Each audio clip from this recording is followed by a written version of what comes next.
Assalamualaikum warahmatullahi wabarakatuh. Anak-anakku yang saya banggakan, selamat berjumpa kembali di PJJ, pembelajaran jarak jauh. Saya menggunakan video yang ala kadarnya, tetapi dengan ala kadarnya ini semoga bermanfaat sedikit banyak buat kalian untuk meniti masa depan yang lebih baik. Yang penting niat dalam hatinya ditanamkan, keikhlasan untuk belajar karena Allah Subhanahu wa taala. Man jadda wajada. Tujuan pembelajaran kali ini kalian bisa mengetahui dan membedakan fungsi surjektif, fungsi injektif, dan fungsi bijektif. Fungsi surjektif ya. Di sini ada dua buah fungsi ya, fungsi F dan fungsi G. Fungsi F memetakan himpunan A ke himpunan B, fungsi G memetakan himpunan A ke himpunan B juga. Maka definisinya adalah fungsi F memetakan himpunan A ke himpunan B. Disebut sebagai fungsi kepada B atau surjektif jika wilayah hasil fungsi F sama dengan himpunan B atau W sama dengan B. Sekali lagi kita ulangi. Fungsi F memetakan himpunan A ke himpunan B disebut sebagai fungsi surjektif jika wilayah hasil fungsi F ya sama dengan himpunan B atau W sama dengan B. Jadi himpunan B ya, himpunan B anggota-anggotanya itu dia sama dengan wilayah hasil. Ya, sama dengan wilayah hasil. Nah, di sini kalau kita kembali ke pertemuan pertama, kalau ditanya yang mana domainnya, maka domainnya adalah 1, 2, 3, dan 4, yaitu anggota himpunan dari A. Yang mana kodomain? Daerah kawan. Maka jawabannya adalah A, B, C, D. Dan yang mana daerah hasil? Maka juga dia sama dengan A, B, C, D. Ya. Karena pasangannya itu dia di A, B, C, D. Jadi dikatakan surjektif jika daerah kawan itu sama dengan daerah hasil. Dalam kasus fungsi F ini, dia sama kan ya? Selain dia daerah kawan, juga daerah hasil. Nah, itu disebut fungsi surjektif.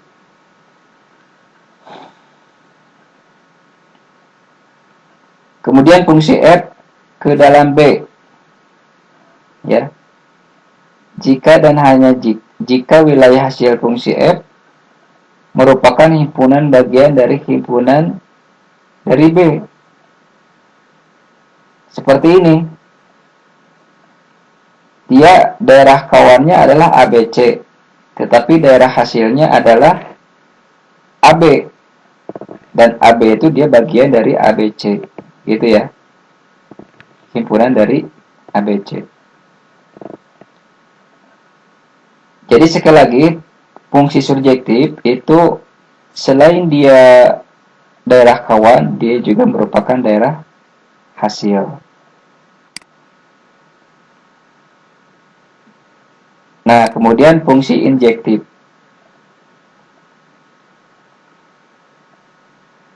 Fungsi injektif ya, di sini ada dua buah fungsi ya. Fungsi F memetakan himpunan A ke himpunan B disebut fungsi 1,1 atau fungsi injektif. Ya. Jika dan hanya jika untuk sebarang A1 dan A2 anggota himpunan A dengan A1 tidak sama dengan A2, maka berlaku FA tidak sama dengan FA. Diulangi ya. Definisi dari fungsi injektif atau fungsi 1,1 itu jika dan hanya jika untuk sebarang A1 dan A2 anggota himpunan A dengan A1 tidak sama dengan A2, maka berlaku FA tidak sama dengan FA. Ya. Nah, untuk memahami ini, maka kalian perlu untuk mencari contoh-contoh ya di internet. Nah, ini sebetulnya termasuk fungsi satu-satu itu dia tanda panahnya itu dia pasangannya satu. Ya, ini satu. Ini juga sama. Jadi fungsi satu-satu dia pasangannya itu dia tepat satu, anggota himpunan A-nya itu dia tepat satu ke anggota himpunan B. Kalau yang tadi kan, nah ini anggota himpunan A-nya ada yang pasangannya itu sama-sama di anggota B, misalkan satu dengan A, dua dengan A di sini. Ya. Tapi kalau fungsi injektif, nah ini dia langsung satu-satu. Makanya disebut fungsi satu-satu.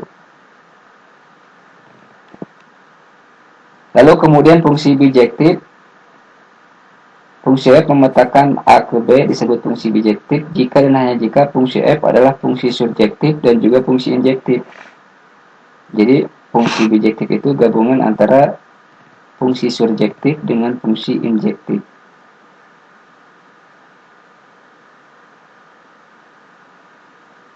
Nah, ini dia.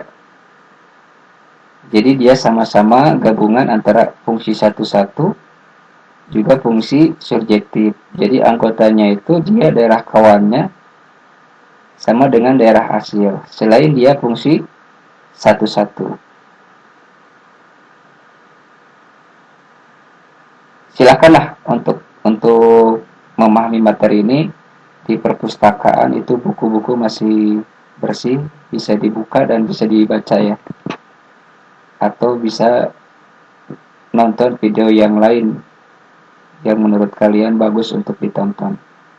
Tapi saya rasa untuk hanya sekedar memahami fungsi yang saya sebutkan barusan, ini juga sudah cukup. Kemudian selanjutnya ada fungsi linier. Fungsi linier adalah fungsi Y sama dengan Fx.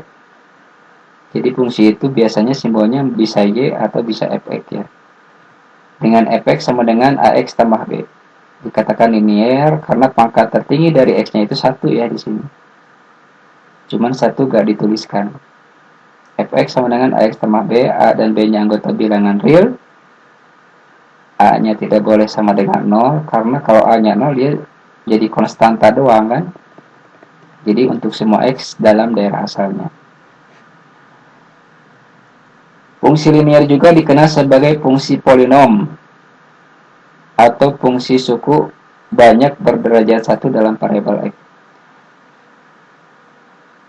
Jadi sebenarnya fungsi itu ada beberapa ya, ada fungsi linier, ada fungsi kuadrat, dan ada fungsi polinom. Fungsi polinom itu sebetulnya pangkatnya itu lebih cenderung dari pangkat 2 ke atas, tetapi dalam beberapa kasus fungsi linier dan fungsi kuadrat juga termasuk fungsi polinom. Contoh ya, Y sama dengan Fx sama dengan min 2x tambah 4. Y sama dengan Fx sama dengan min 2x tambah 4. Ini termasuk fungsi linier. Dan ini adalah grafik dari fungsi linier dimaksud. Untuk menggambar grafik ini dibutuhkan titik-titik bantuan ya. Tinggal masukkan saja sebarang X-nya ke sini. Dalam kasus ini dia mencontohkan untuk absisnya 0 dan absisnya 2 dan absisnya 4 ya. X-nya 0, X-nya 2, dan X-nya 4. Ketika disubstitusikan untuk X-nya sama dengan 0, min 2 kali 0, 0, 0 tambah 4, 4. Jadi Y-nya 4. Jadi koordinat titiknya adalah 0, 4. Jika disubstitusikan untuk X-nya sama dengan 2, maka min 2 kali 2, 4, 4 tambah 4, 0. Jadi koordinat titiknya adalah X-nya 2, Y-nya 0. Untuk X-nya 4, min 2 kali 4, min 8, min 8 tambah 4, min 4. Jadi koordinat titiknya adalah min 4. Kemudian dihubungkan sebuah garis lurus. Yang namanya linier, anak-anakku yang saya banggakan, pasti gambarnya itu berupa sebuah garis lurus. Ya. Kalau kalian menemukan fungsinya fungsi linier, tetapi pas digambar fungsi bukan garis lurus, maka sudah dipastikan kalian salah mengerjakan.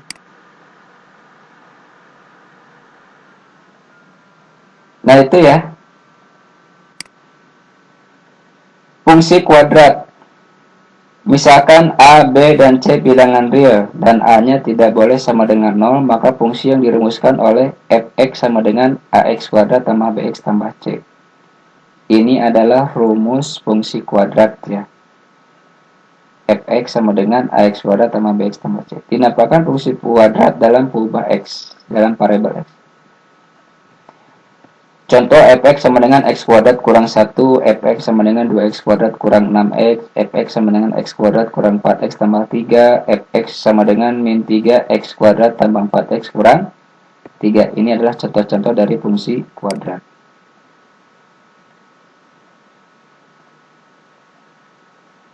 Nah, ini sketsa dari grafik fungsi kuadrat. Nah, ini nantilah ya akan saya jelaskan pada pertemuan berikutnya. Jadi, tujuan pembelajaran hari ini adalah kalian memahami fungsi surjektif, injektif, dan bijektif, kemudian fungsi linier, dan bentuk umum dari fungsi kuadrat. Maka pada pertemuan berikutnya, tujuan pembelajarannya adalah kalian bisa menggambarkan, mensketsakan grafik fungsi kuadrat. Wabillahi taufiq wal hidayah. Wassalamualaikum warahmatullahi wabarakatuh.